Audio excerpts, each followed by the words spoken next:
Depuis des milliers d'années, l'humanité se transmet le souvenir d'un désastre planétaire. Des tablettes mésopotamiennes aux récits bibliques, des traditions amérindiennes aux mythes grecs, tous parlent d'un déluge, d'une catastrophe qui mit fin à un âge d'or et força l'humanité à tout recommencer. Le site de Göbekli Tepe, daté de plus de 11 000 ans, semble témoigner de cette mémoire. Des animaux gravés, des constellations représentées, des serpents menaçants, et ce fait troublant. Le temple fut volontairement enseveli sous des tonnes de terre. Ça a demandé un effort colossal. C'était sans doute pour le protéger du temps. La science moderne que vers moins 12 900 ans, la Terre connut un bouleversement brutal. Le Dryas récent. Des fragments de comètes frappèrent la planète, provoquant incendies, inondations et un refroidissement brutal. Ce fut une ère de chaos qui mit fin à une partie de l'humanité. Platon, des millénaires plus tard, rapporte l'histoire de l'Atlantide. Une civilisation avancée, engloutie en un seul jour, et une nuit terrible, vers moins 9600 ans. Un récit qui coïncide étrangement avec la fin du Dryas récent. Et si ces mythes, monuments et ces cartes anciennes, jusqu'à la mystérieuse représentation de l'Antarctique par Pyréis, n'étaient pas simplement des légendes, mais une histoire racontée, une histoire réelle, une histoire d'hommes qui vécurent avant nous, et qui connurent le pire des cataclysmes, et qui laissèrent derrière eux des messages pour nous avertir. En plein cœur de l'Anatolie, sur une colline aujourd'hui aride, se trouve le site de Göbekli Tepe. Découvert dans les années 1990 et daté de plus de 11 000 ans, il bouleverse notre vision de la préhistoire. Là où l'on pensait que les hommes n'étaient que des simples chasseurs-cueilleurs, on y trouve des structures monumentales, des cercles de pierre colossales pesant plusieurs tonnes, soigneusement agencés et gravés. Ce qui frappe en premier, ce sont les piliers en forme de T. Certains atteignent 5 mètres de haut et sont ornés de bas-reliefs d'animaux, avec des renards, des sangliers, des vautours, des scorpions, mais aussi des serpents. Ces images ne semblent pas purement décoratives. Beaucoup de chercheurs et d'archéologues y voient des symboles liés aux constellations, aux forces de la nature ou à des événements cosmiques. Un pilier attire en particulier l'attention, le pilier du vautour ou le pilier 43. On y distingue un oiseau tenant une sphère avec des scorpions et plusieurs autres symboles célestes. Pour certains chercheurs, cette scène représenterait le ciel étoilé d'il y a 12 000 ans, et même le passage d'une comète qui aurait traversé certaines constellations. Autrement dit, les bâtisseurs de Göbekli Tepe auraient voulu nous donner un avertissement. Attention, le danger vient du ciel. Mais le plus mystérieux reste la fin du site. Vers moins 8200 ans, le site de Göbekli Tepe fut enterré volontairement sous des tonnes de terre. Un effort colossal, mais incompréhensible. Pourquoi vouloir détruire un lieu sacré qu'on a mis tant de temps à bâtir ? La réponse la plus troublante est que ce geste était intentionnel. On doit le protéger pour qu'il survive au temps, pour qu'il puisse servir aux générations futures. Ainsi, Göbekli Tepe n'apparaît pas seulement comme un sanctuaire religieux. Il pourrait bien être un message gravé dans la pierre, d'un cataclysme vécu par l'humanité, en avertissement à ceux qui viendraient après. Il y a environ 12 900 ans, la Terre entra brutalement dans une période de chaos climatique, connue sous le nom du Dryas récent. Alors que la planète sortait de sa dernière grande ère glaciaire et connaissait un réchauffement progressif, tout bascula en quelques années. Les températures chutèrent de près de 10 degrés dans l'hémisphère nord, les glaciers reprirent leur expansion, les écosystèmes furent bouleversés et de nombreuses espèces animales disparurent, notamment la grande mégafaune avec le mammouth et le tigre à dents de sabre. Les causes de ce retournement brutal restent encore débattues, mais une hypothèse persiste depuis quelques décennies, celle d'un impact cosmique.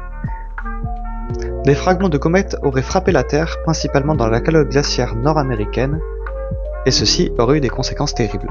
Des incendies gigantesques embrasant des millions de kilomètres carrés, un relâchement d'eau douce massif dans l'Atlantique Nord perturbant les courants marins, et un hiver planétaire qui dura plus d'un millénaire. Mais des indices soutiennent cette hypothèse. Des couches de sol datées du début du Dryas récent contiennent des nanodiamants, du platine et des fortes concentrations en iridium, éléments souvent liés à des impacts extraterrestres. Il y a aussi des sphérules vitrifiées formées sous haute température témoignant d'un choc violent. Des sites archéologiques nord-américains montrent une rupture brutale des cultures humaines, comme si une grande partie de la population avait disparu. Ce cataclysme planétaire pourrait être à l'origine d'un souvenir collectif, connu sous le nom du mythe du déluge. Partout sur Terre, des récits nous parlent d'un temps où le ciel est tombé et où le feu et l'eau détruisirent l'humanité. Les survivants, peu nombreux, vécurent comme des réfugiés dans un monde transformé.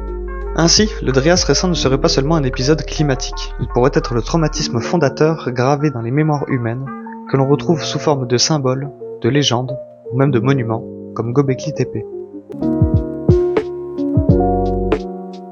Platon racontait qu'il existait une grande civilisation insulaire appelée Atlantide, il y a près de 9000 ans. Un peuple puissant et prospère. Les Atlantes avaient érigé une cité circulaire grandiose, dotée de canaux concentriques, avec des palais, des temples, au milieu d'une plaine verdoyante et entourée de montagnes.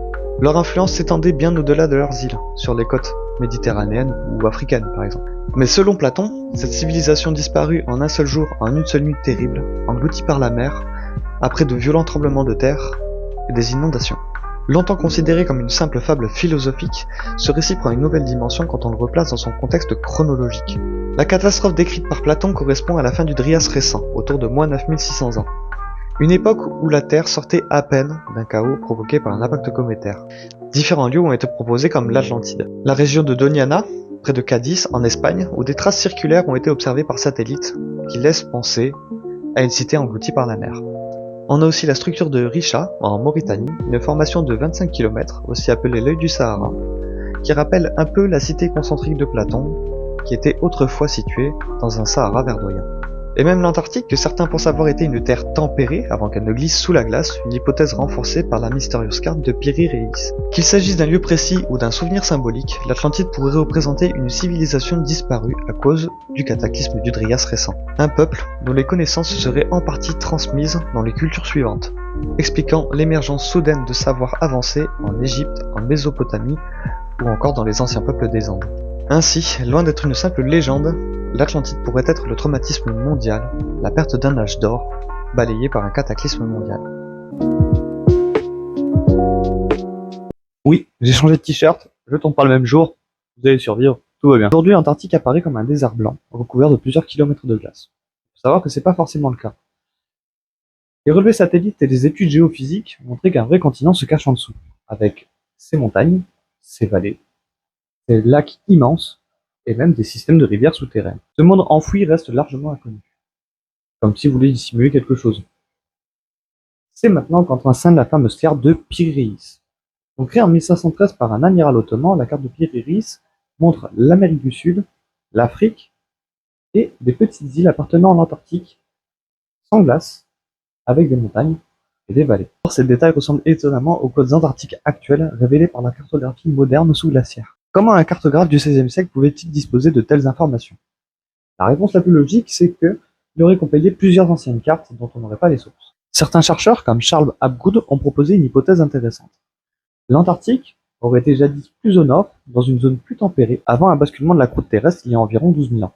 Si cela est vrai, ça veut dire que ce continent aurait pu abriter une humanité développée, vivant dans un climat de plaine fertile et de forêt, avant d'être recouvert par la glace à la suite du cataclysme du Drias récent. De plus, certaines anomalies radar révélées lors de missions comme celle de Icebridge faite par la NASA laissent deviner des structures géométriques enfouies sous la glace, ce qui alimente encore plus le sujet d'une civilisation enfouie. Ainsi, ce continent pourrait être bien plus qu'un désert de glace. Il pourrait représenter la tombe ultime de l'Atlantide, ou juste un morceau de notre histoire. En regroupant les indices laissés par les mythes, l'archéologie et la science moderne, un récit de plus émerge. Celui d'une humanité confrontée à un cataclysme venu du ciel il y a environ 12 900 ans. La Terre fut frappée par des fragments de comètes déclenchant le Drias récent, incendies, tsunamis, refroidissement brutal, disparition d'espèces et effondrement de cultures humaines. Cet événement traumatique marqua profondément les survivants, au point qu'ils en firent le noyau de leur tradition. À Göbekli Tepe, des pierres colossales furent dressées pour rappeler ce danger. Des constellations, des animaux et surtout des serpents y furent gravés comme un avertissement. Le ciel peut tuer. Puis, le site fut volontairement enseveli, comme pour protéger ce message à travers les âges. Des millénaires plus tard, Platon raconta l'histoire de l'Atlantide, une civilisation avancée engloutie en un seul jour et une nuit terrible autour de moins 9600 ans, c'est-à-dire au même moment où prenait fin le cataclysme du Drias récent. Qu'ils aient été en Espagne, au Sahara ou même en Antarctique, l'Atlantide symbolise la mémoire d'un monde perdu, effacé par les eaux et les tremblements de terre. Enfin, l'Antarctique, avec ses mystères sous la glace et la carte énigmatique de Piri Reis, pourrait être le témoin silencieux d'un passé plus complexe. Peut-être fut-il jadis une terre tempérée, habitée, avant de disparaître sous les glaces lors du bouleversement planétaire.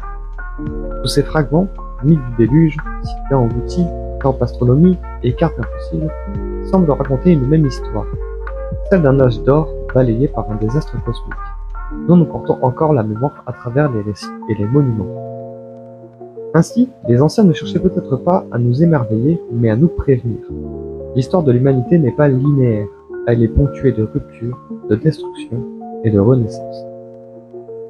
Et leur message, gravé dans la pierre, transmis par des mythes, pourrait être bien encore valable pour nous aujourd'hui.